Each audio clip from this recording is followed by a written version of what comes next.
Welcome to the Sci-Fi Center, the place to be, where comic books and wrestling collide magically. Movies, TV shows, and pop culture we share. Get ready to rock, we're here to take you there. From superheroes to aliens in outer space, we've got the latest news and reviews in our embrace. Turn on your screen, let the neon lights glow. We'll take you back to the 80s. Let's rock and roll. Sci-Fi Center, where the legends come alive. Get ready to geek out, let your imagination thrive. We're diving into the past with a touch of modern flair. Sci-Fi Center, the ultimate pop culture lair.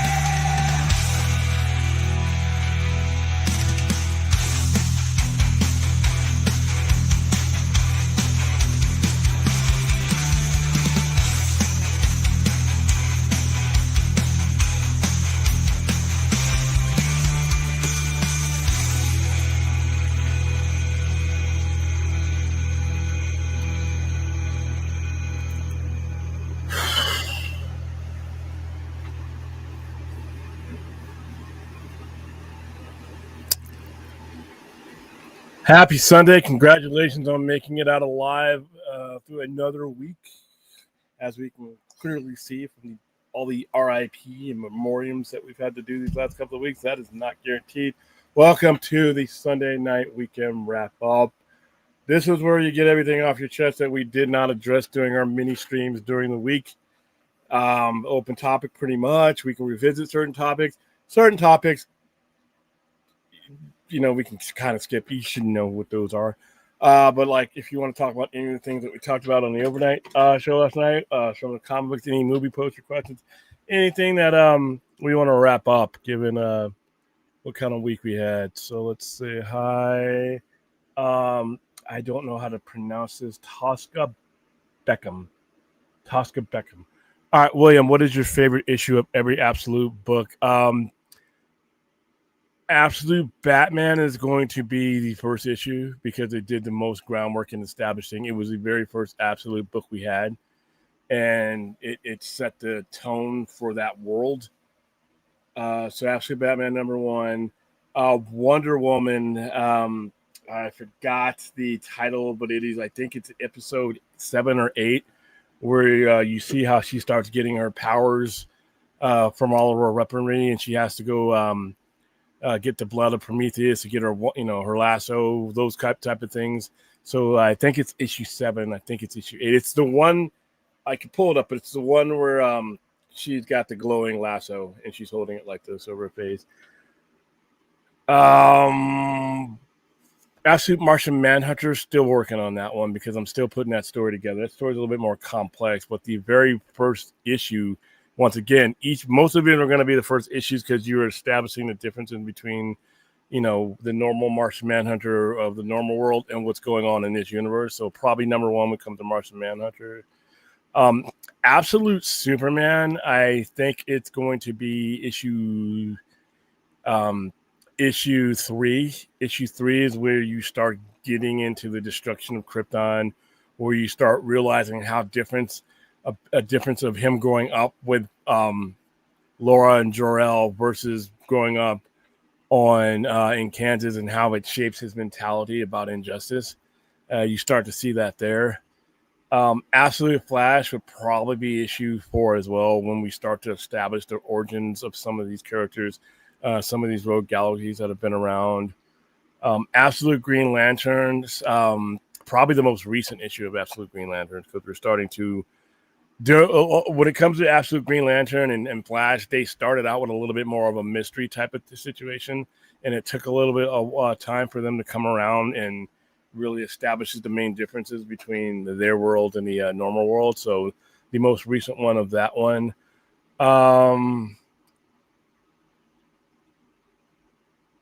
That's it. That's all we got. So we also have Absolute Evil, which is basically Absolute Justice League. There's only been one issue of that. So there we go. That could change, though, obviously, because we have it's an ongoing series. So I hope that answered your question. There's Duckman. How you doing? If you guys, as usual, if you guys want to host a watch party, here is the link in the chat. Let me know what movie you want to do, and we'll negotiate. Hello, Ozzy. How are you doing?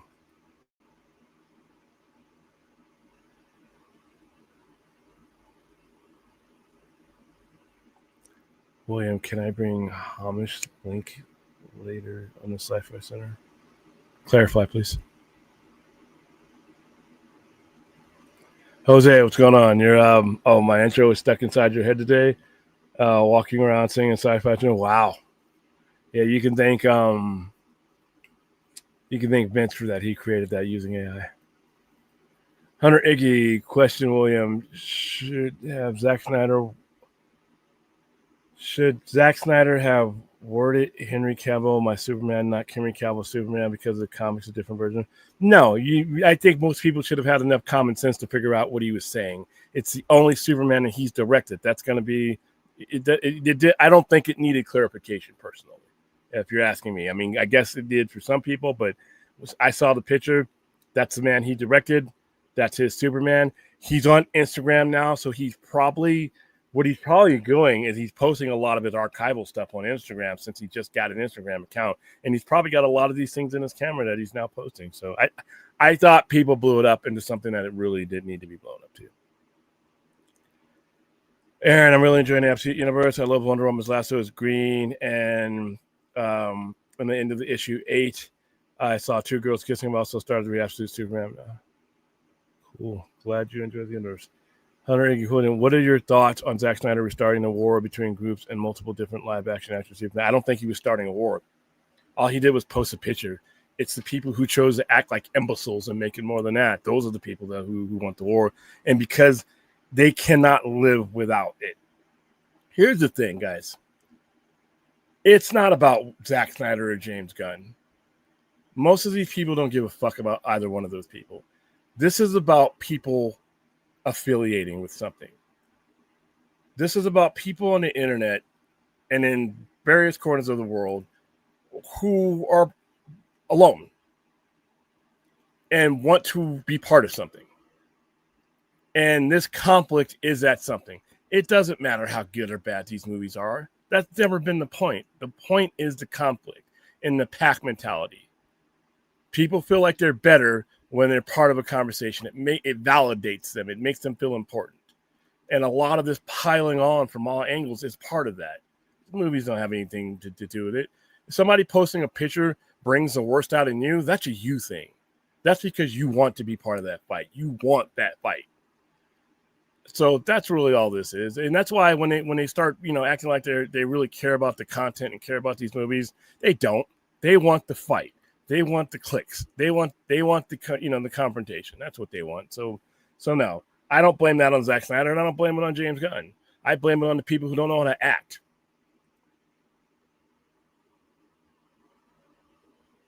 Oh, okay. Harness Linklater is an actor who does the voice of Batman, Cape Crusader, and you know him. Yeah, you give him a link if it's the real deal. I'll interview him. Sure, I'd love to have him on. Batman, absolute Batman. Behind that is absolute Wonder Woman, and then Superman comes in third, Martian Manhunter, and then Flash, and then Green Lantern, in that order.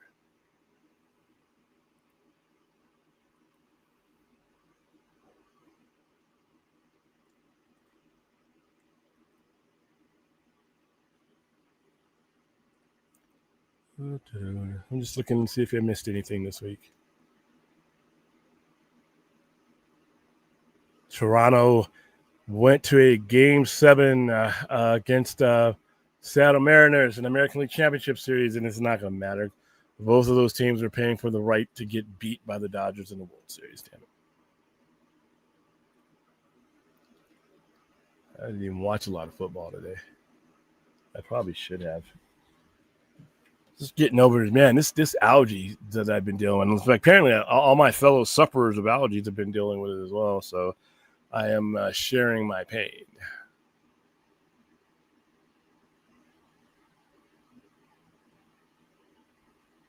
All right, so here we go.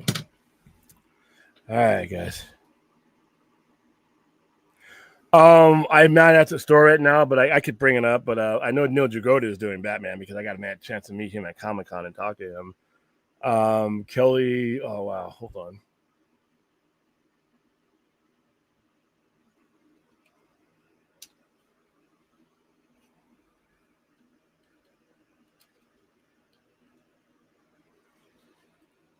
Absolute Wonder Woman is being drawn primarily by Hayden Sherman,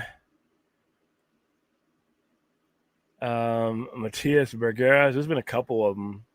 The writer has been Kelly Thompson, no matter what. So,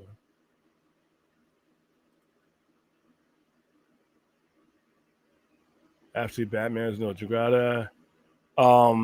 Absolute Superman is Rafa Sandoval. Absolute Flash is Nick Robles. Absolute Green Lantern is Jonah Lindsay.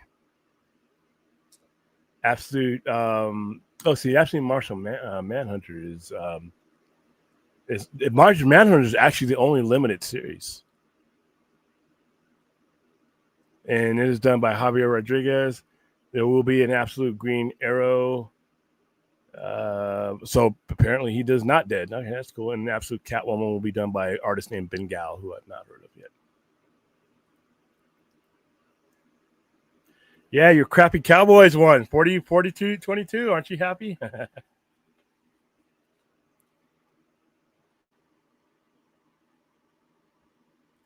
My favorite top two favorite artists are Todd McFarlane and J. Scott Campbell. So right there, 1 and 2, give them any day. Outside of that, wow, I got a lot. Wow. Alex Ross is so epic, but his is like a lot of it's painted. I'm a fan of John Romita Jr., even though a lot of people don't like this rough edge style. I for some reason he has as a way of telling stories with that sound, much like Frank Miller. Frank Miller is another one of my favorites. He has a subtle style, but he gets it done in a way that, and John Romita was and him and Antoncinti co-wrote Daredevil, and he had some of my favorite stuff. But yeah, Todd McFarlane and J. Scott Campbell jump out right out of the screen for me. What's going on, Fred? Yes, there are. They're called the Eisner Awards. I think they're called. Yep. They're the ones. They're the official awards, and they're handed out at Comic-Con every year. As a matter of fact.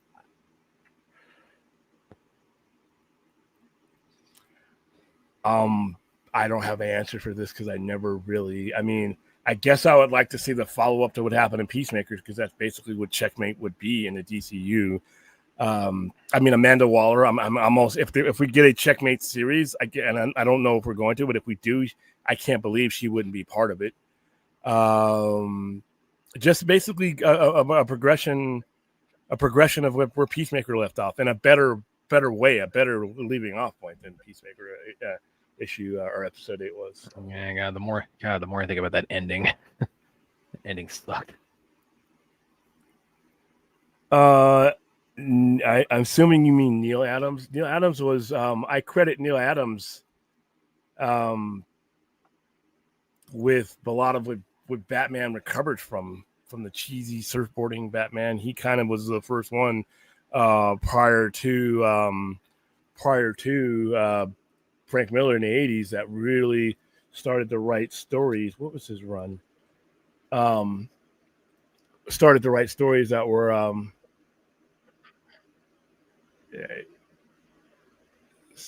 his art style. Let's see. Hold on. Works. I'm trying to see who.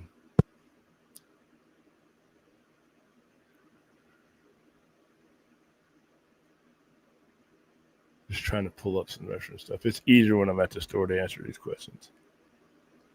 What did he write? I know I credit him for Batman, but as far as like, because when you tell me Neil Adams, I mostly start thinking Green Lantern, Green Arrow, Batman. I'm just trying to see his writing credits.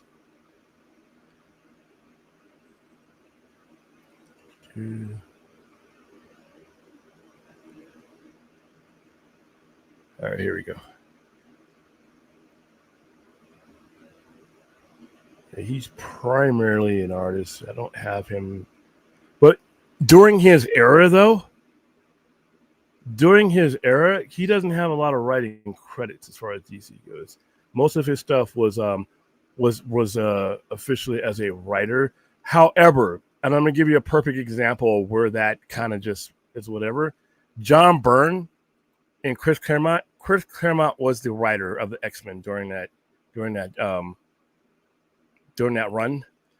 John Byrne, him and John Byrne co-collaborated. They created characters. They created Alpha Flight together. They generally during that era, whoever was the artist on the book collaborated with the writer in a way that they came up with a lot of the plot and the writer articulated it. So I always credit Neil Adams.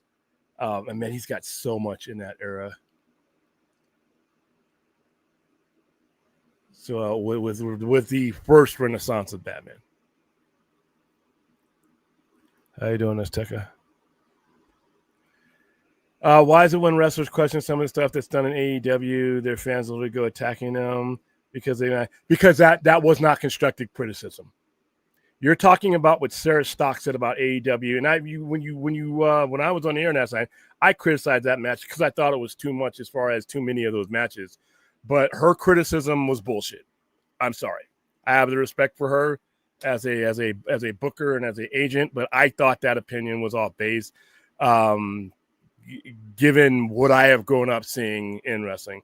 AEW fans, in my opinion, had a right, respectably, to go after that opinion, not go after her personally, but to go after that opinion because I thought that take was bullshit.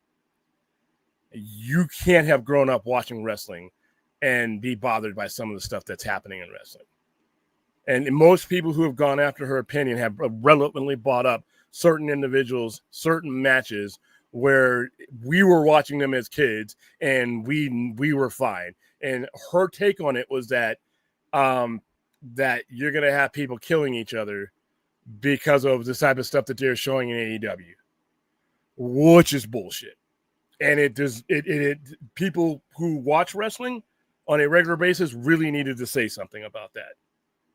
Because I grew up watching Terry Funk. I grew up watching Buzz Sawyer. I grew up watching Stan Hansen, one of the most violent men you'll ever see. I grew up watching The Great Muta. I grew up watching ECW. I was already grown, but ECW, exploding rings, branding iron matches, barbed wire. Terry Funk didn't use rubber barbed wire. Terry Funk wrapped real barbed wire around the ring. I watched all of that, and most wrestling fans watched all of that, and we came out okay. So to say that softcore shit that by comparison that I watched last night was going to ruin kids and gonna have kids killing themselves because they're emulating it, fucking people were setting themselves on fire, setting each other on fire in the 80s.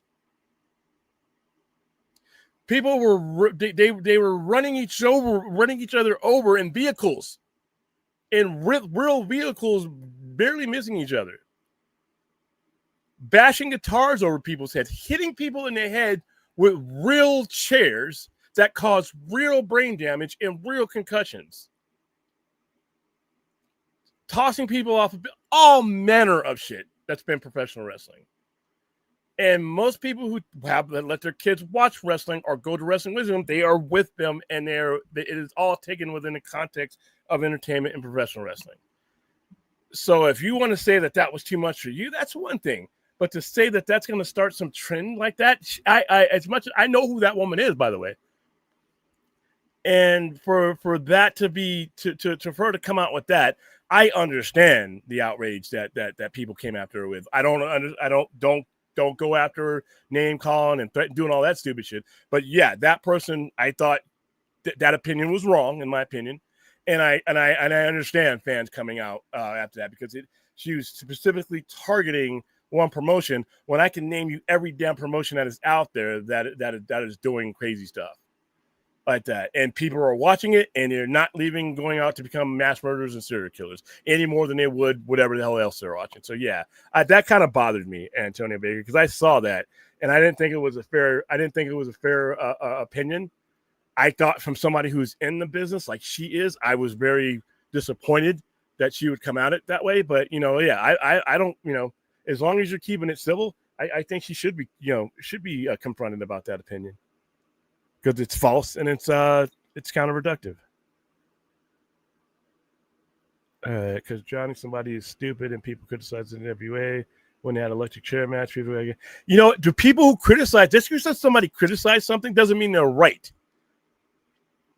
Listen, I got a problem with ECW, the way they did things in the 90s. I thought they took years off of people's careers. Those people willingly did that. Those people willingly came up with those oh, yeah, I'm on the air now. That's nice to know. It's 23 minutes in. Those people willingly booked those matches. They scripted those matches, and the people who went to see those matches went to go see those matches. Many of them, most of the times, you couldn't bring a kid in. You couldn't even bring a kid into a wrestling event without a parent. So, they've created the content, and it's. I've always said the content creator should never parent your children. If you're going to create the content, and if you allow your kids to go see it, it's up to you to put things in context. When the old man took me to Friday the 13th and Halloween and all these things, me and my sister as a kid, he was the parent. Him and my mom were the parents, and he always put it in the context of, this is not real. You don't do this. You don't harm people. You don't go after people who are in act. You don't do the crazy stuff, that you see on TV or in these movies. And that's going to have to be the case with each and every parent that takes their kid to whatever form of entertainment is. I don't blame the content creator of that. And just because these promotions did those things, that's great. They did those things, and people enjoyed those things. But the easiest thing is, if you watch a promotion that's doing things that you don't like, don't watch it. Don't watch it. But there are people out there that do enjoy. There's a whole world out there that enjoyed ECW. I like I said, I literally watched years fade away from Sabu's life and career, apparently, watching him do some of the crazy stuff he did. Terry Funk was a psychopath. He was a psychopath that came from the old school that it needs to be real in order to look real, or you're cheating the audience. So when he hit you with a branding iron, he hit you with a branding iron. And if the wrestler who he hit, like if it was the Sandman, if it was Sabu, they were on board with it. And if you paid for a ticket to see ECW and you saw Terry Funk anywhere near your product, you knew there was some violence coming on, and you knew it wasn't fake. So everybody's got different tastes, but to go after AEW for some shit that's been going on in wrestling since I've been on this planet, I thought was unfair. So, yeah, I'm going to leave it there. William and Brad, do you guys see John Cena staying in DC long term since he's pushing 50, or will he?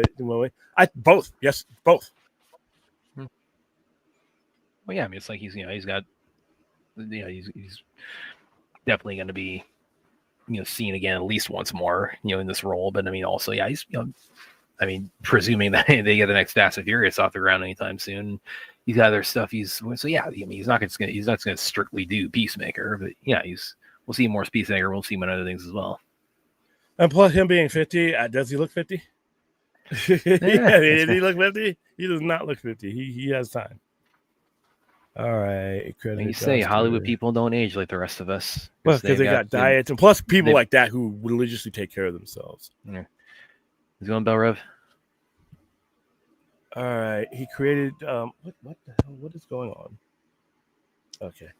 He created Jon Stewart. He actually bought Batman to Life 10 years before the 80s. Yeah. I if you listen to me before when I bring up Frank Miller, Neil Adams and crew set the stage for, especially in detective. I mean, set the stage. Ra's al Ghul, all the stories that he did. He bought things back to. In my opinion, he bought the edge back to Batman. And then Frank Miller came in and sharpened it with his own stone into a different level. It becomes personal with some fans. Of those fans, even Kenny Omega, after Gail Kim, that was personal. He called her something that she wasn't. That was a different situation, though. That was an internal situation about some bullying that's been going on. And they had a Twitter war. That actually has nothing to do with actual content, though. I kind of stay away from that kind of stuff because those people know each other on a level that us fans will never really understand. So, yeah, there was something going on there that really had nothing to do with content. it had to do with some kind of bullying scandal. And whenever I see them going at it, I just scroll down or scroll up because kind of got respect for both of those people. But I just that to me didn't involve us as fans. So. Yeah, but see, in the hardest when it comes to internet wrestling fans, there can be just as crazy as any other fans, but the content is what the content is. Everybody is reacting to what we're watching. So even without the internet, I'm still going to feel the same way about a match or a gimmick as I am without the internet. I just have more people to talk about it with. But yeah, some of the stuff that people come up with and are outraged, I'm like, did you just start watching this sport? Were you, or do you have selective memory? I could do a whole stream about some of the crazy death-defying shit I've seen. And then you can go watch like Dark Side of Wrestling and all that stuff. You see, there's nothing that's happening today that wasn't happening. You just did, once again, yeah, you didn't have the internet, you didn't have bloggers, you didn't have Twitter, you didn't have, people with 10,000 platforms that they probably didn't deserve to be able to express opinions. You didn't have that. But trust me, Outlaw Ron Bass. I remember Outlaw Ron Bass taking a spur to Brutus the Barber Beefcake's forehead and gashing his head open on TV. I remember Great Muta spitting 3 different colors of shit in Ric Flair's face to the point where Terry Funk had hit him in the head. He was bleeding from the head. And then the Great Muta had spit red, blue, and green shit. And Ric Flair was like a fucking treasure troll and was bleeding profusely on national TV. That's what I grew up with. So what I watched last night with AEW, that's nothing. That's nothing. All right. That's tame comparison.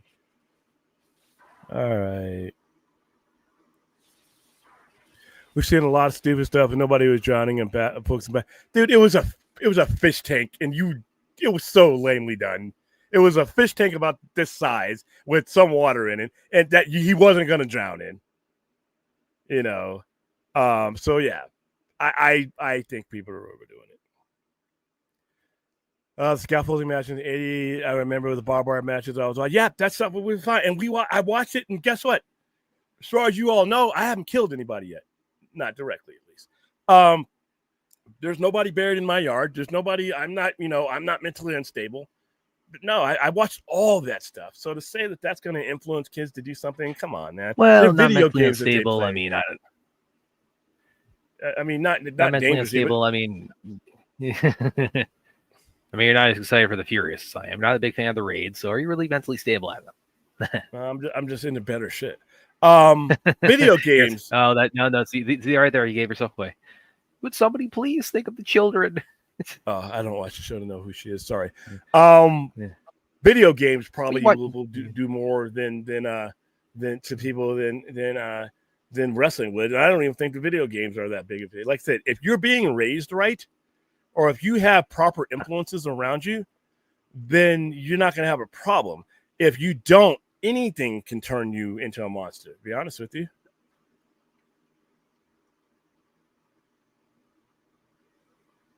Yeah, I saw that. And I'm like, and I hope people just if you're going to say something to Stereotalk, say, hey, I disagree. Because another wrestler came out and backed her up, and he's having a back and forth with fans. And at least, they're being respectful about it. Just say you don't agree with that opinion. State your reasons. Don't do any name calling. Don't do any threatening. You have a disagreement. I have a fundamental disagreement with her opinion and how she stated it. And that opinion in general. So yeah, but yeah, hopefully it doesn't get too ugly.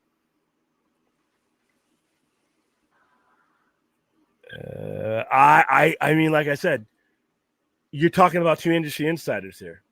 Somebody who had a husband that wrestled in there and still is associated with AEW, and whose family is associated with AEW, and then you have somebody who's a former employee attacking the company. To me, that's more between them than anything, because their opinions are going to be based on shit that I'm not even going to know about. But as far as the public facing, thing that she referred to, I watched it. I watched worse. I didn't think it was as bad as she's saying, and I don't like the brush being painted. I'm usually defending wrestling in general because it really doesn't matter. At NDA professional level, you know what you're going into. But yeah, I thought that Joe was just another opportunity for people to take a shot at AEW. All right.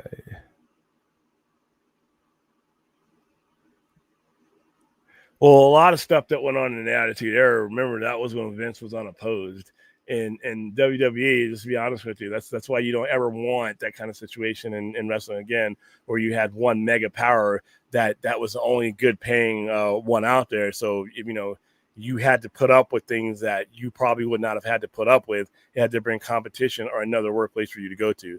So that era from 2001 all the way up to 2017, I don't think was a good era. I think people did a lot of damage to themselves, their psyche, and their bodies because they had to maintain. They couldn't take a pay cut. Where were they going to go? If it wasn't WWE, there was nowhere else you were going to go.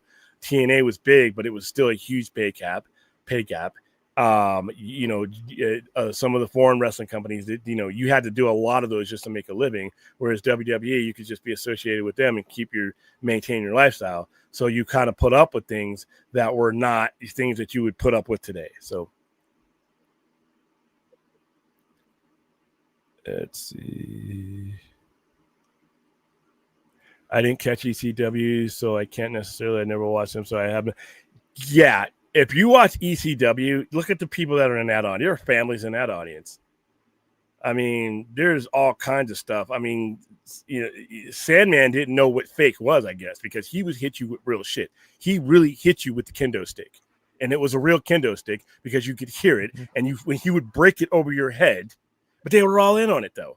I don't know how many concussions and all that kind of crazy stuff that they went through, but everybody who was involved was all in on it, and they willingly did it. And the families, there plenty of people watch ECW. I mean, it's ECW, even in its defunct state, is still one of the most preferred companies ever, and it was only around for like 5 or 6 years. But how many times do you hear the 2300? Who put 2300 Arena in Philly on the map? ECW. Hammerstein Ball, all those places was ECW, and they didn't go on the Ring of Honor, but it was ECW that got into hardcore. The whole hardcore style, that was all ECW. So yeah, if you ever got a glimpse of ECW and then look at what people are complaining about now, it's silly if you know the context of it. Bill, what are you talking about? Not just in Hollywood. You're talking about the ages. He looks mid-40s. Yeah, he definitely has some time left on his career. All right, guys, the Simpson references, they have to be for bad. I'm never gonna get unless it's dope or something like that. You've never seen the Reverend Lovejoy's wife going, "Oh, won't somebody please think of the children?" At what point was seen it that in GIF? the series? Throughout, since the beginning. If I see Simpsons, I automatically ignore it. That's because I've outgrown it. I don't hate it anymore, but I just don't. It's not relevant to me. The only Simpson gift that I pay attention to is when Homer's coming in and out of the bush, because it's usually associated with a sports gift where they're changing their jersey. Well, it's obviously the Terminator, kind of because the whole phasing through the prison bars, and that's what it's riffing on. Oh, okay. Let's see. I'm not bringing that up. Yeah, you got my stalker in the chat again. I do think that some old school wrestlers are like not all, but some are sensitive to stuff because they remember a lot of media going, yeah, but that's up to them though. Most of these guys, John Moxley and Darby Allin, booked that match with each other. They choreographed that match with each other.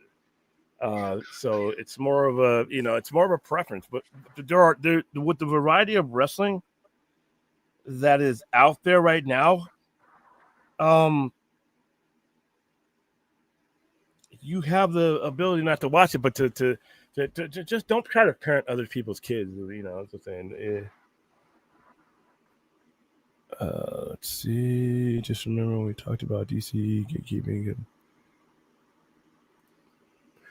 That's not gatekeeping. That's a damaging opinion, and that's not gatekeeping.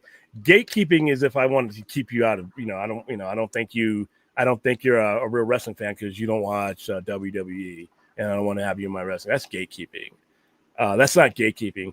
Having a difference of opinion with her about that is not gatekeeping, because to me that's assailing wrestling in general for something that is really not, and putting the onus on AEW other than putting the onus on the audience. If the audience continues to bring their families and wants to come see it, and it can put it in the context of the kids that they bring to it, that's up to them. So no, that's not gatekeeping, I don't think. Any interest in Black Phone 2? Good fortune. I actually sent people. Wow, I sent people to Black Phone 2. As you guys saw, the teacher. I saw Black Phone 1 and I was all right with it, but I wasn't really jumping into a sequel, so I don't have that much interest in it. Good fortune, absolutely not. Frankenstein, yeah. Yeah, I'm trying to get us a screener for that too, for Frankenstein. It's not playing in that theater near me, unfortunately, and it sounds like it's not playing here either. Was that really? I just can't. I mean, because Vegas is a bigger city than Savannah. Well, so the point of this movie is not is to the only reasons you're getting any of the theatrical is so that it qualifies for Academy. Well, yeah, but so if you're going to do that, though, I would think that you would one would expect they would put it out in like the big kind of metropolitan areas. So it's doesn't like matter. LA, no, they wouldn't do that. They would do the exact opposite. Because why would I put it in a metropolitan area where millions of people or a good number of people can see it when I want those people to see it? I just want to put it on the screen somewhere. I want to put it on the screen that qualifies me to get on the ballot for the Academy Awards and Golden Globe and all that. That's what I want to do. Especially if you're Netflix, where you want almost everyone that is not involved in that tiny little circle to see that movie on Netflix. It's a draw for Netflix. So yeah, I wasn't surprised that I wasn't going to get it. I was hoping I would. I've been surprised by other things. Well, because I mean, again, it's like, what have I seen that theatrically from Netflix? I mean, my first one was Army of the Dead. I saw that they came to the theater close to me that same year. Red Notice. And before that, I didn't see it in the theater, but I know The Irishman, Scorsese's The Irishman that played. Yeah, that why that was put on there. Yeah. But if you notice throughout the years, less and less and less. Less and less, because why would I do that? I mean, it'd be cool to see Frankenstein on the screen, but I understand why I won't, most likely, because the people who are putting this out want you to come to their streaming service and watch it and nowhere else. The only reason why they created this loophole is because they want that they live in the best of both worlds and say, hey, we want an Oscar nomination too. We don't want you going to the movie theater because we want you as a monthly subscriber. So I was disappointed that I didn't get one out in Vegas, but I wasn't surprised at all. And who knows? I might. When does it get released? Yeah, wow, it's on Netflix. Netflix. So you'll be on Netflix on November 7th. I thought it was soon. So we got to, so the start of the theater run about 3 weeks before it hits Netflix. Yeah, and that's not even a theater run. That is a exhibition. Usually it's 2 weeks before they do their run. There is no run. It is an exhibition. Hey, you see this movie? Oscar people, you're there. All right, see that? All right, get it out of here. Get it out of here. The rest of you sleps, the rest of you peasants, you watch it where we make our money on Netflix. That's what they want to do. But yeah, I am interested in Frankenstein, Black Phone 2. If it pops up on streaming and I'm bored, I'll watch it. I didn't hate Black Phone; it just didn't grab me. Good fortune, no. I sent a bunch of people to that too, and I didn't really know what it was about. So to answer your question there, Jose. Matt Morgan. It was Matt Morgan who brought that up. Yeah, Matt Morgan. And like I said, I love the way Matt Morgan handled it, though, because there are people who disagreed with Matt Morgan on there, and they did it respectfully. He interacted with them. That's fine. I don't crush Sarah Stockberg's opinion. Don't go out. I, as a 45-year wrestling fan, I respectfully disagree with her assessment. Don't go after her. Don't go calling her a bitch. Don't go calling her names. Don't go being. If you have to interact with somebody, interact with her. I respectfully disagree. Here's my experiences, and then go on. And that's sort of what Matt Morgan and some others looked like they were doing. But you know how the fucking these interactions can go. That I don't know how long that's gonna last. So let's see. All right. Wow, you guys. Some of you guys are making it easy for me to skip your comments. Let's see. You guys are having Sopranos. Are you watching Sopranos for the first time? That's cool. UFC. Okay. Wow, you guys are really going at it with each other. That's fine. Cool. Where are you at? I said, aren't you in California? Aren't you in 909? Because I don't think we're getting one here. Let me look. Because I know we're not getting a promo screening. And usually that's that's when they happen. So, but I'm really looking forward to that. 2025 in Las Vegas. Let's see, Frankenstein 2025 film. Yep, we ain't getting shit. We ain't getting nothing. Wow. Let's see. Let's go to Fandango and type in my zip code 8103. Here we go. Oops, 89. Sorry. Allow. Site 89103. Here we go. Nope. I still haven't seen Good Boy.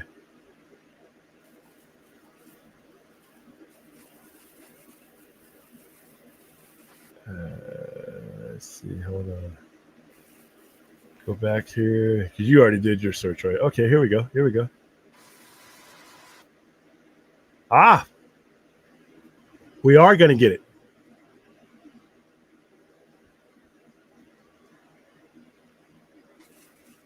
Wow, this is different.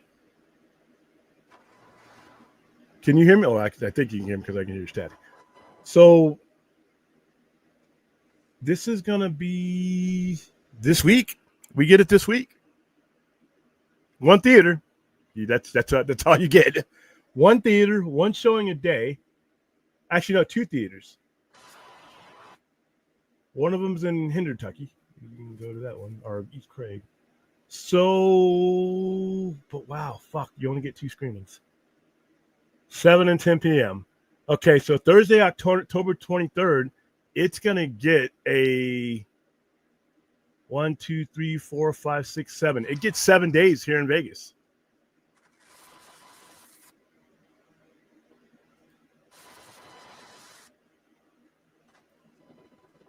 And let's see, when can I go see this? Hold on, let's see. Ugh. 2 o'clock in the afternoons. Okay, you know what? Friday. I think I'm going to go see it Friday. There you go. We didn't get a promotional screening, but they're not even advertising that. I had to dig for that. But it's not getting a standard like screening. It's getting like weird times of the day. And you get one shot a day on certain days. On Friday, you get three parts, and it doesn't matter what kind of screen because you're only getting the one shot. That's pretty good. Are you sure it's not showing near you?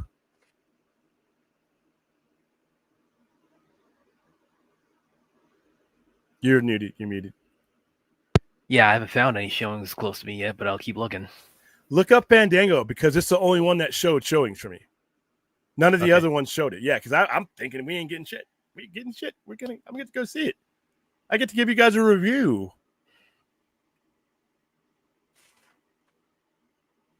All right, I'm looking it up right now. See if it's coming. Yeah, just look up Fandango. That's it. Because the other ones, my other aggregates didn't give me nothing. Yeah, I found it. Yeah, it's not like I said. It's only two theaters showing in Vegas, and they are way far apart. Have I been watching John Gravy's story on Peacock, Devil in Disguise? Are you talking about the John Wayne Gacy Bell? If so, I've started the John Wayne Gacy one. Is that on Peacock? I got so many streaming services.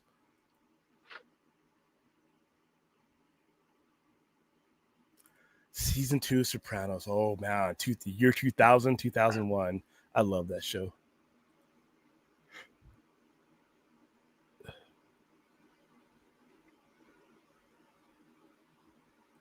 I enjoyed both Hellboy movies. Yeah, still not seeing it anywhere on my Fandango. I mean, now I looked on Friday. There's like a couple theaters close to me that they don't have anything listed for that day, so they might not slated everything, they've got coming up, just this far in advance. So, Yeah, might plus, not. this was new because this was not listed when I looked before. It wasn't listed. So Yeah, hey, I'll keep looking. I'll congrats keep to me. looking. Not again, like I said, I'm trying to get the screener. If next I don't best think you're thing. gonna. I don't think you're gonna get it because it's out like this week. It's literally out this week. So that will probably kill that right there, which is maybe you might get one because of your zip code doesn't have a screening possibly to review. But with us, they'll simply just take your ass to the movie. What's your thoughts on Hellboy? Okay, I read this, but one of the things I liked about Hellboy is they took Mike Mignolia's work and just really, really made it come to life. Wasn't a big fan of the other movie as a Hellboy movie. I just didn't like the style of it, and I really just wanted to see Ron Perlman in that role for one last time. So stop doing that. Stop driving me crazy with that. Doing what? Metaphor. Clear my throat. So, yeah, no, it's not clearing your throat. It's like Yoda. Okay. Well, here's something you're gonna start talking backwards like Yoda. Well, something here drive you crazy. I still continue to. Everything you do. Question for Brad: are you available? I'm definitely going to be. Trust me, I am going to be aggressively pursuing that. Aaron, that is a DM. We do not need to bring the Furious up on the show. Nobody. I'm telling you, nobody. Here's the thing. Go about this because I mentioned it so much, and you push back on it's like oh, Brad's probably talking about this much. He's in the movie. Like, are you not even curious to hear my thoughts on this when I finally see it? No, because it's not relevant content. What is the Furious about? No, it's basically kind of like it's kind of like a Hong Kong version of Taken, where it's this father is his daughter is kidnapped by these human traffickers, and at the same time, is Jason Statham in it? Nope.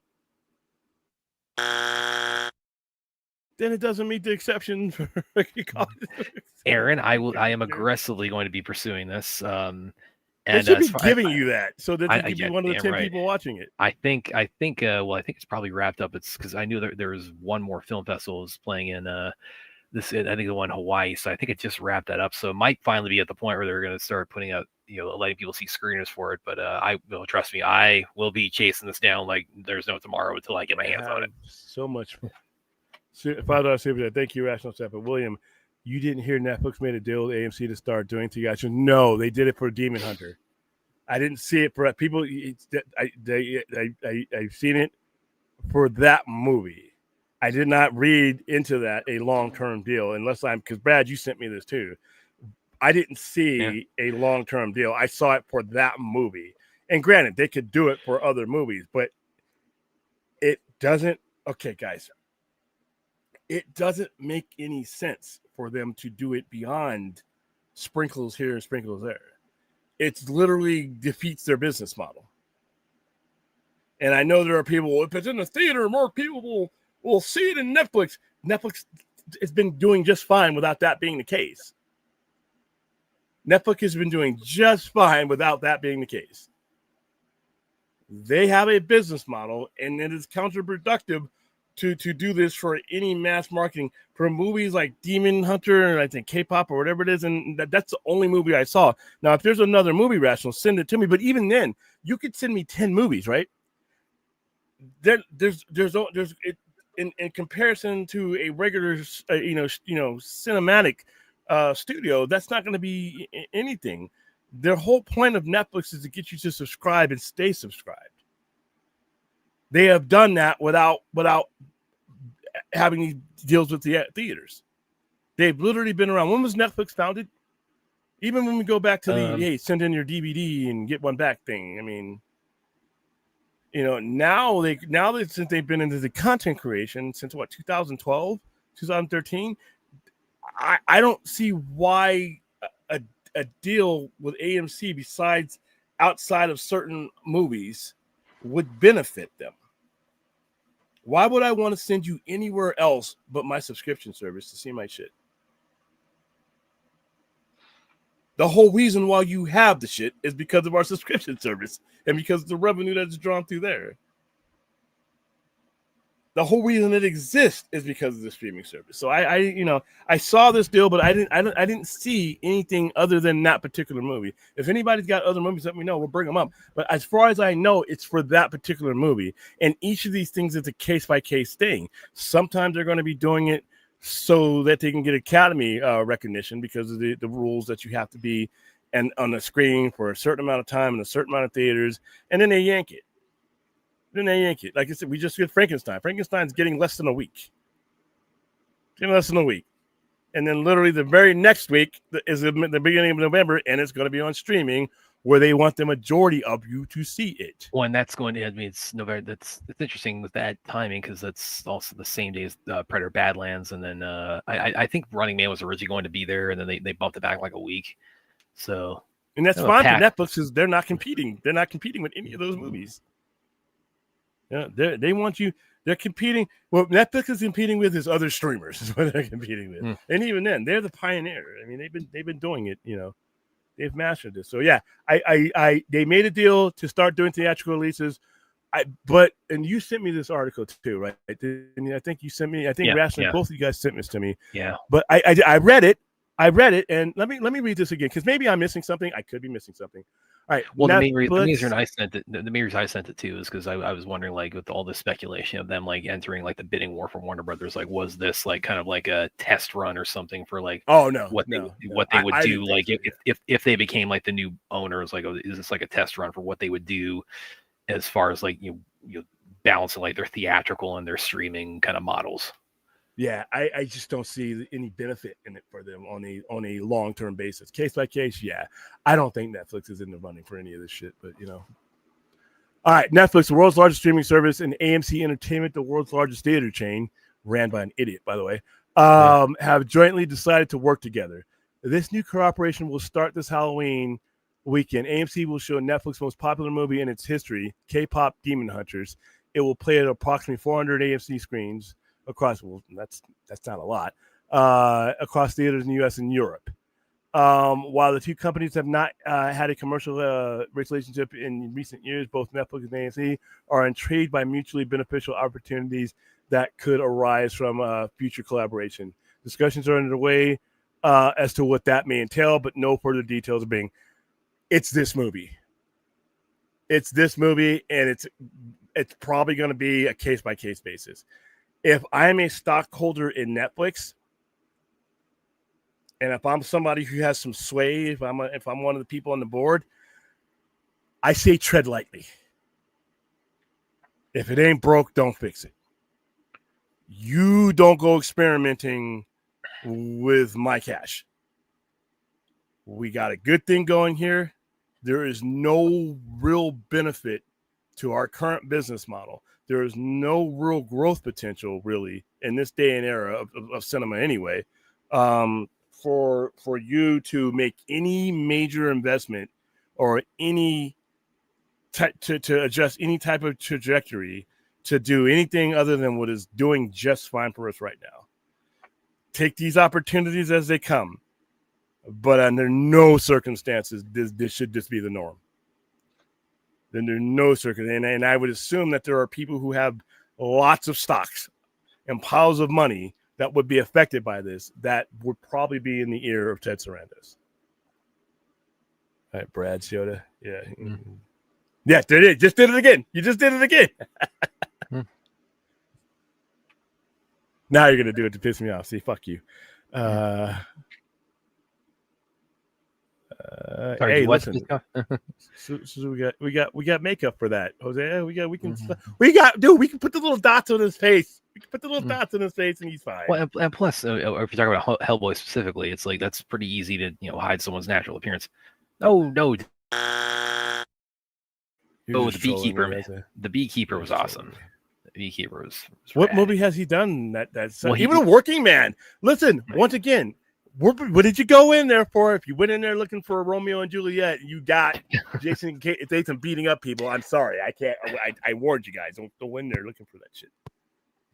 And again, Statham, he's also. I mean, testimony to everything whatever you said about him. He's again at the center of like what I think is like the only like real good Fast and Furious movie post 7, which is Hobbs and Shaw. Like the series just You're sucks. going further than me. So, but, yeah. What were your did you like Hobbs and Shaw at all? I liked Hobbs and Shaw, but I thought the movies were sucking before that. Yeah. Both the CEO of Netflix and CEO of Macy said the partnership could, if I could highlight the word "could" to like the size of the screen. K-pop Demon Hunt. That's something different. That's a massively. I haven't seen it. Don't have any plans, but I know what it is, and I know the magnitude of it. You're not getting things like that on the normal basis to where it's even lucrative to even do it. So, and just given the reason why, and somebody answered this to me in the chat. Why, if I have a streaming service, and that's where my revenue is generated from. My revenue is generated by subscribers. Why would I, on any regular basis, send you anywhere but that subscription service to see my content?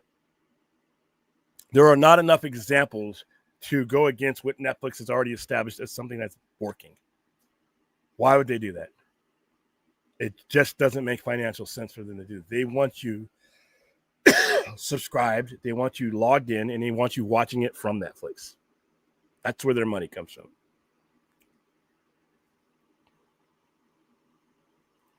I don't know why you guys don't get. I don't know why Australia seems to get like the short end of the stick, and it's a very large continent with a lot of people on it. It all depends on what you're watching too. The majority of them, yeah, but there are just enough streaming content on me, mainly for shows, that I think streaming is fine. And it really doesn't have to be great. It doesn't have to be great. You know why? Because if it sucks, or if it starts to suck, you don't even have to leave the streaming service. You can go on to another thing on that streaming. I've done that on Netflix before, where this sucks. Next, whatever's next up in my queue. There you go. Event types, yeah. K-pop obviously is a great example. Irishman, because of the Academy Award things. Anything that is of that level. But for everyone, you're gonna have in like a 2 or 3 year period, maybe 3 or 4 of those. You should not be doing it on a regular basis if you're a Netflix. Now it's different from a linear studio, because Warner Brothers, HBO Max, Paramount Plus, Skydance, and whatever the hell they end up owning, Universal, Peacock, those are different because there's a rotation there of distributor, studio. They are all the same. They are feeding into each other. Netflix is one thing. Netflix is the studio. Netflix is the content creator. Netflix is the streaming service. And everything originates from the streaming service. Even these movies that you see that are getting releases in other places are still created with the sole majority purpose is to be a draw for the streaming service. Whether it's released in theaters for 6 days like Frankenstein, that is the whole purpose of putting the budget for Frankenstein, was to get it on their streaming service. They paid Del Toro a exorbitant amount of money. They paid him the same type of money he would get paid anywhere else in any studio to get that a mainline attraction on there. And it just doesn't make any sense outside of a limited engagement to send people somewhere else to see something that I want you to see on my streaming service. Where do you have a cheaper jet? I didn't forget it. I didn't see it. Thoughts of George Lucas not wanting to come back to Star Wars, and that he move on from it and is focusing on other things. Yeah, he's to quote him, "I have a life." Congratulations, more power. He's done everything that he needs to do for Star Wars. He does not need to come back. His era has passed. He created something that's going to last forever. But as far as him being directly involved, he knew it. He made the decision, and he has moved on to other things with the latter stages of his life. And I'm 100% okay. And he can sit on his butt for the rest of his life and make $1 million a day with the impact of Star Wars. So yeah, and yeah, all these things that him and Steven Spielberg collaborated, I'm perfectly okay with him being done with Star Wars.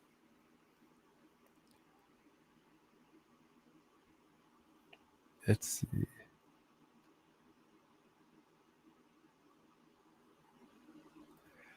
Yeah, but most movies on streaming are meh. Last Monster with Ed Gein sucked. I know it wasn't a movie, man. I thought that was a little bit weird. I thought that was trying to do some abstract shit that I wasn't really on board with.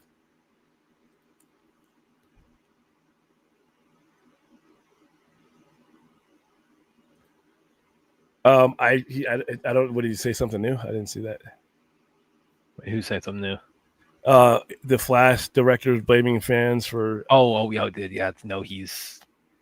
Yeah, he had a quote where he said like a lot of people didn't see it and they're talking trash on it, which is like, I mean, yeah, he's right. I mean, that's true. And that could go for the entirety of the DCEU. A lot of people talk shit about movies that they didn't see until 10 years later, and then when they saw them, they're like, "Wow, this is really good."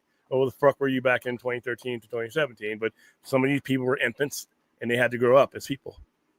You know, some of them were, and as William said, some of them were just, especially during that 2013 to 2017 era, some of them were just had such a loyalty to the MCU, just they were not going to permit themselves to, you know, enjoy anything that was trying. Yeah, it was that whole team jersey thing that they were doing back then. And it's like, and now it's, I mean, now it's, you know, the irony of that now with the MCU, like everybody's, you know, seeing the sky is falling on them, and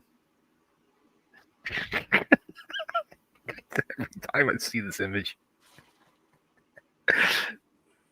All right, do we have anything relevant to talk about? Anything else you guys want to wrap up? Like serious shit instead of stupid shit. Zach shared another picture. Shared the Deathstroke image. Yeah, I saw it. It's like, yes, like I said, he knows what he's doing.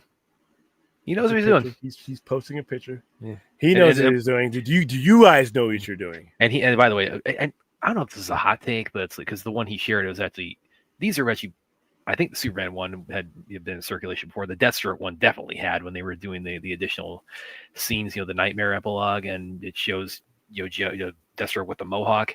I don't know if this is like a hot take, but actually, I think that's a better look for him than like the standard like kind of hairstyle. I thought that's my favorite look of Deathstroke is with the mohawk. I would have been all right with it. I mean, like I said, I'd still be all right with it. I'd love to see it.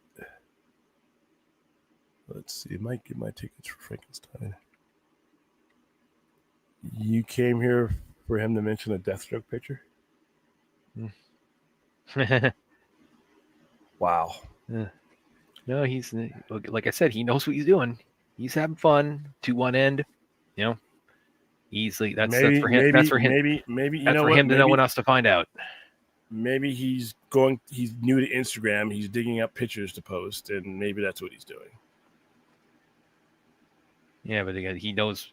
He knows the internet's going to dissect these things. Yeah, and that's your guys' fault. Dissect a picture of a character we've seen. We know Cavill Superman. The level of dissection. You know what? I just. Oh, it came from me to me. Okay. Well, again, it's like over the last. Are we like rats? Years, rats just looking for something to hit the ground to eat it? Is that what we become when it comes to this? Over the last 7-8 years, it's like the man knows what he's doing. And by the way, okay, but it's not doing anything. He posted a picture. Well. I hope so. I mean, like I said, the only time we bring up that is when Brad is a conduit to that. And you know what really one of the reactions to the Superman one specifically, because this is just so is the whole thing about, well, he's like scowling and he's like not smiling and happy. So this shows why he got shown the door at DC, because it's like that's not Superman, because he's always happy, smiling, cheerful all the time.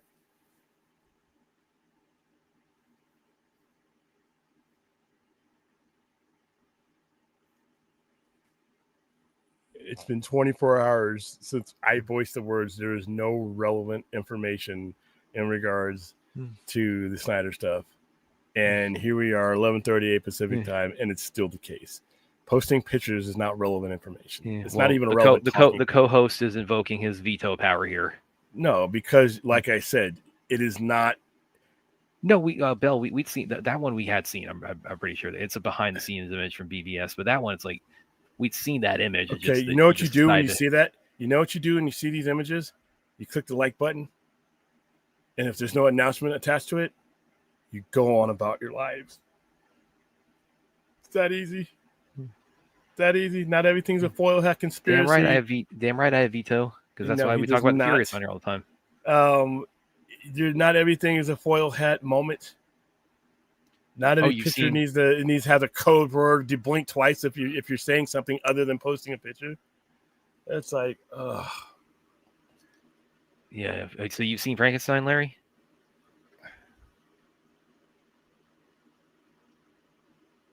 You might have seen it. Well, he's in New York too, so yeah. So you got probably have plenty of opportunities. Zach, by the way, if you're watching, please continue. Please keep posting more of these.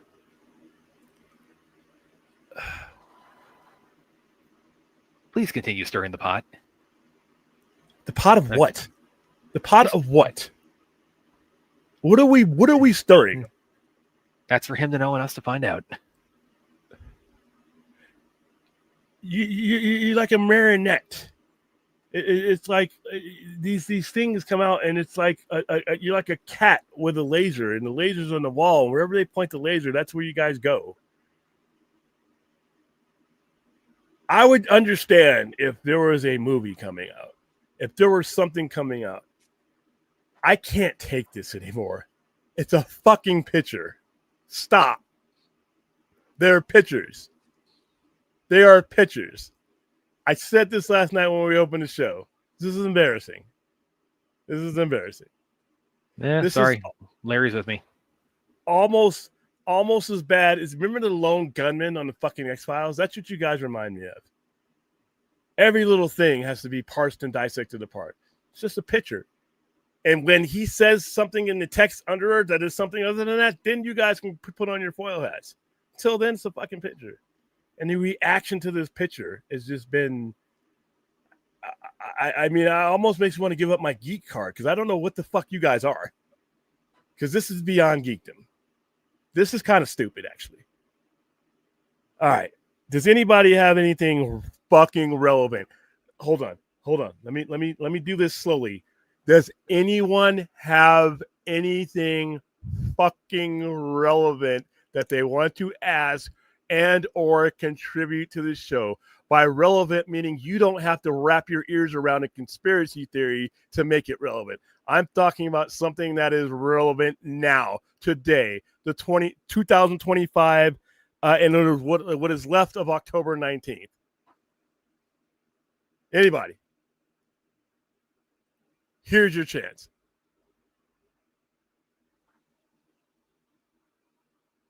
Spooky season time. Sorry, the witch's brew. See what it's done to the show? Yeah. It's not why I stream, guys. It's not why I stream. There are other people, there are other goons that will partake in this for you. That is their life. That is how they pay their bills. That's how they get their clicks. I don't want you to leave, but if that's what you're coming here for, bye. What time Thursday? Oh shit. Probably is it showing Thursday? No, he's talking about. Are you talking? Are you talking about Frankenstein? Let's see. Frankenstein on Thursday is 7 p.m. and 10:15 p.m. I don't know if I can make either of those. Friday it's 2 p.m. and 5:15. Oh, this is so perfect, Hosea. No one knows what it means provocative. It keeps the people outside of Blades of Glory. There you go. That's perfect encapsulation of it. Of a movie that I will never see. You ever see Blades of Glory? Well, that's Will Ferrell. Why the fuck would I see that movie? You can't even ask me that. I saw that when I was working in a movie theater for about 5 or 6 months. It was a long time ago. Yeah, I was working in one of my local theaters at the time. Yeah, rare release is fine. I saw Rebel Moon. I saw Rebel Moon with a rare release. Yeah, I didn't. Yeah, that was I really because Army of the Dead had gotten the theater release that I really thought that Rebel Moon was going to. And not only that, I tried to get the screener for that. They were really holding on tight on those. So I wasn't able to get the screeners for that for us, unfortunately. I did get us for Twilight of the Gods. And I got like 2-day notification. And when Rhea was here, Rhea came out for that. Let's see.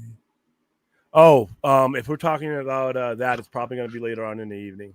I'll let you know. It's probably going to be like one of our late night 11 o'clock screenings type of deal. Have you got any ranting left to do on this horrible movie? I mean, just the No, I first don't. time we did, just the first time we watched it alone. I mean, you just hit the ground running. You were going a mile a minute on how bad Howard the I've Duck got is. that. I mean, I've had 40 years for that movie. It's 45 years too many of Howard the Duck. Sure, I agree, but it not a relevant topic on a daily basis. It wasn't today. It wasn't yesterday. It hasn't been for a while, and now could be coming time when it is, and when it is, if there's real relevancy that happens, we'll be on it. But posting pictures and trying to figure shit, no, fucking no. All right, no, we're not doing this shit. You want to drag that 2,000-pound dead weight into somebody's office? Turn right around and go to another office. There's nothing to talk about. All right, I guess that's it. Love Blades of Glory added. What? I got homework to do. You got homework to do. Or you go back to college, Bill?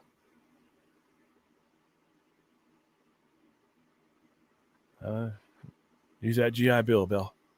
Seeing Rebel Moon in the theater was a very special experience. Really enhanced the film, enhanced the sound.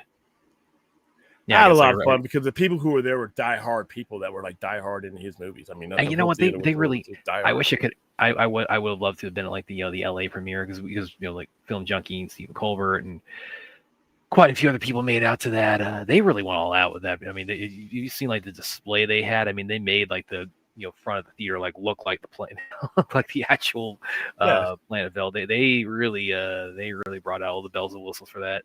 People had fun with that movie. I mean, a lot of people criticize it, but I had fun with it. I had a good time with the whole Rebel Moon thing. To be honest with you, raised a lot of money for it.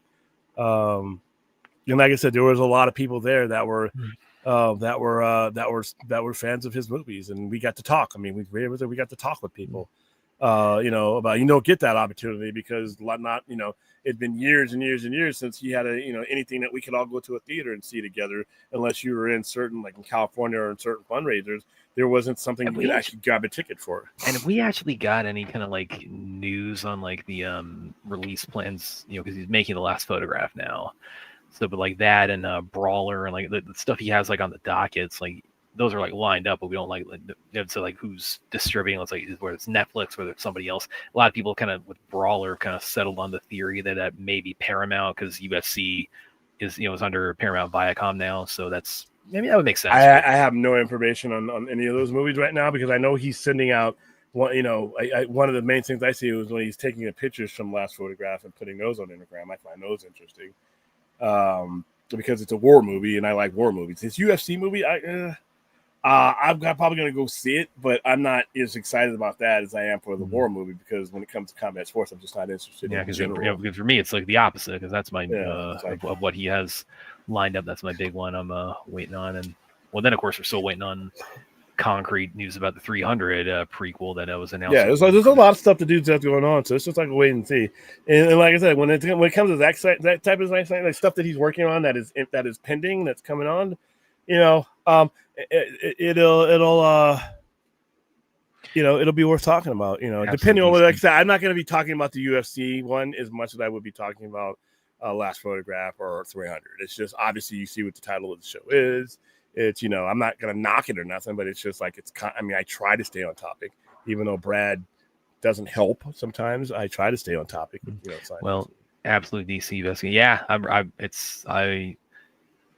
loving it, and Scott Snyder has made very clear that this is going to continue in the indefinite future as it should because it's really really awesome. And I need Marvel to get an email from somebody about Ultimates. Yeah, you have something that is selling very well.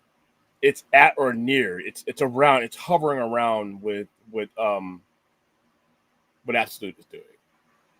I don't understand this decision. I don't understand it. I don't care what the plans were. I know Hickman had a 2-year plan, but even that's as far ahead as he planned. He didn't. He himself said he was surprised. I don't understand this decision, And I know the editorial staff made this decision. I need the money people to get involved here. I need them at some point. The business people have to step in and say, "Wait a minute, wait a minute, wait a minute." And they just restarted Ultimates, right? Like a year prior. Yeah. It's like grand, as Chris Rock, grand opening, grand closing, and it's good. It would be, like I said, some titles are better than the other, but it's the Ultimates is good. Ultimate Spider-Man is good. Ultimate Black Panther is great. Ultimate X-Men, but Ultimate Wolverine is awesome. I don't understand this.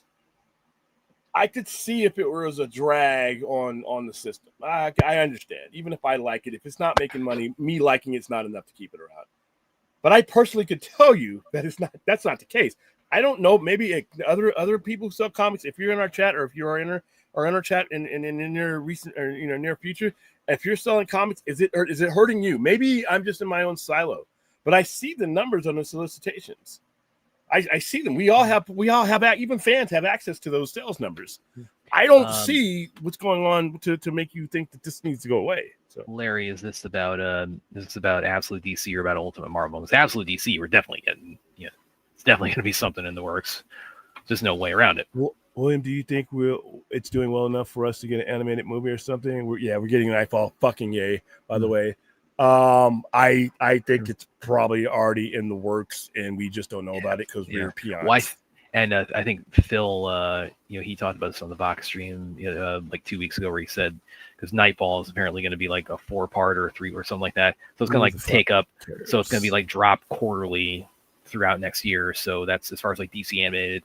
That's going to be like their main focus most likely next year. So that may be why we haven't gotten an official announcement of Absolute, because it's like, okay, we got to finish up Nightfall first and then clear the decision. The decision to even do Nightfall was made before the success of Absolute Universe. So that's your main thing right there. I think had the success of Absolute been prevalent before, because it takes a while to make these things, I think you're already in development, if not already starting on them. But by the way, I'm going to bring this up, because somebody made this. This isn't real, by the way, but it's fucking. Oh yeah, I know the animated Batman. Absolutely, yeah. Coolest thing I saw. Fans are they're having some fun with this. Doing the let me. I'm gonna have to mute it, because I think that I'm pretty sure that music is copyrighted somewhere, so we're not gonna do that. So, but here you go.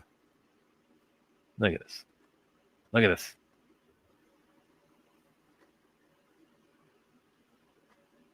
Again, this is fan created. This isn't like officially sanctioned stuff.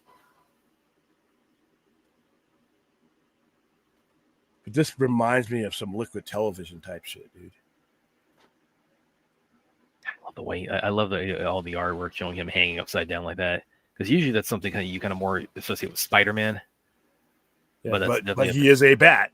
Yeah, so had that made it so appropriate. Look how he uses those things. He's standing on those things. Yeah, on the cape. Yeah. He basically used the comic, and look at him. He used the comic and he broke it down.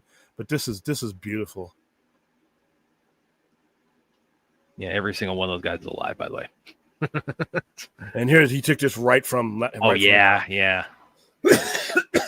Just chop that, and it's like, the hospital. It's west or east, I can't remember, but you're probably going to want to run. That's literally a panel from the comic. Mm-hmm.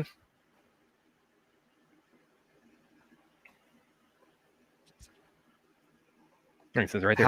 Howling at the Moon by Pentagram. Yeah, that would have definitely got us. That would have definitely got us kicked off the thing. So yeah, I'm a huge fan of that. I think we're obviously bringing in something. Who did that? Let me give credit to the creator who did that. I saw this too. Like it's actually, I think it was with pull up Scott Snyder's, because there's no music, so we can probably show that no problem. Everything Absolute was just made to be cosplayed. If you haven't seen it already, I know what you're talking. I know what you're about to pull up. This is by Starlight. A person named Starlight did this. I'm gonna share this post into the so you guys can give him credit and show him some love, because that made my day seeing that. And here you go. So you guys can go take a look at that. If you've got, you're able to DM Scott Snyder. You ever talked about, hey, you want to come on the show? Yeah, 1,000 times. 1,000 times. One of Here- these here days it he's going to say yes, and then He's a busy it'll dude. happen. So, But the fact that he sends me advanced copies of the comics and personally sends them to you. He doesn't just give you a rubber stamp like, hi, blah, blah, blah. Here's your copy. No, he actually says, here it is. I want to hear from you about it. And he wants you to email or message him his opinion. Really cool guy. yeah, here we go. This is at Comic-Con. Look at that. Against spiky shoulders, giant axe. There's the power lifters. Again. I wonder if the ears come off and stab people. Well, they come. I mean, hopefully not in cosplay. They're stab capable, but I'd love to know like how much it costs this dude to make that costume. See you, Bill. Oh, I don't know. Because I've seen cosplays that I remember that Mike and I were at TampaCon 2015. We saw like a full like a life-size Groot there, and it was made out of like latex and rubber. Well, I showed you the Kingpin one from 2023 Comic-Con. He couldn't even get it out of the building. This dude, but I mean, this guy was like 7 feet tall inside of that thing, and again, it was like this was as this was as close to like the CGI version as you could get with like cosplay material. And I'm just, man, how much do you have to sink into to make that to create that? And same thing with the Absolute Batman. So we gotta see this, and it's this awesome on the comic book page. So we gotta see this in animation and live action. I would not be surprised if it hasn't been announced yet, or it is in development, but it's coming. Just a reminder, if anybody, Friday and Saturday, depending on when I go see Frankenstein, I have spots available for if anybody wants to do watch parties. It's getting into Halloween, so I'm probably going to do some kind of marathon, because Halloween is on a Friday, and that's the day after our Rocky Horror Picture Show. So I might put that out there. But if you want to host one, there you go, and it's also in the description. All right, guys, I think that's good. We are at our hour-and-a-half mark. And by the way, I forgot to mention that guy got his axe there autographed by Scott Snyder too. Yeah, I saw that. Yeah, I saw that pic. That's kind of cool. Get his autograph while you can, because he's gonna end up being like a Todd McFarlane, where you got to like get a raffle ticket to fucking get in. Okie dokie. All right, please like, subscribe. You are 2 minutes away from Monday, but then again, if you're me, they're all Mondays. So. Welcome to Monday, part 7. And try to have a good week. I will not be on the air tomorrow. Probably it's Monday. I got a lot of stuff to do. I think what I'm going to end up settling for our normal schedule is Tuesday, Thursday, and Saturday. But I meant to try to do it this past weekend, but I got caught up with customers. Yeah. What do you guys think about, and I'll probably put a poll up, instead of the Saturday overnight show, doing a Saturday afternoon show, 11 or so p.m. or 11 a.m. Pacific time. I know, Brad, you might have issues with that because that's your thing. But something in that realm. Also, I've also thought about going, because this show that Saturday show originated on Friday. I moved it to Saturday because I was still in the Poindexter Lounge, and it ran in to Vodka Stream. And a lot of our mutuals were watching, obviously we're watching Inach's channel and watching the Film Junkie. So I moved it. But I'm also considering, since I'm on that show regularly enough now, doing a 4 p.m. Friday afternoon situation, drive time. That would allow Brad, because now you're 7 o'clock in the night, you're done. Yeah. I'm thinking of that. I think that might be something, because we did that before. But the only reason I stopped doing it is because I was watching the Vodka stream. We had a lot of mutuals that watched the Vodka stream. A lot of our guests were going back and forth there. And then now that was the time where I actually started to get a link and started to get invite. So if I did a 4, even if we went for 2 or 3 hours, his show starts at 7. He doesn't send out the link to us guests till like 8. Thinking about that. So it would be Tuesday, Thursday, and then Friday. And then skip Saturday unless we're doing something special.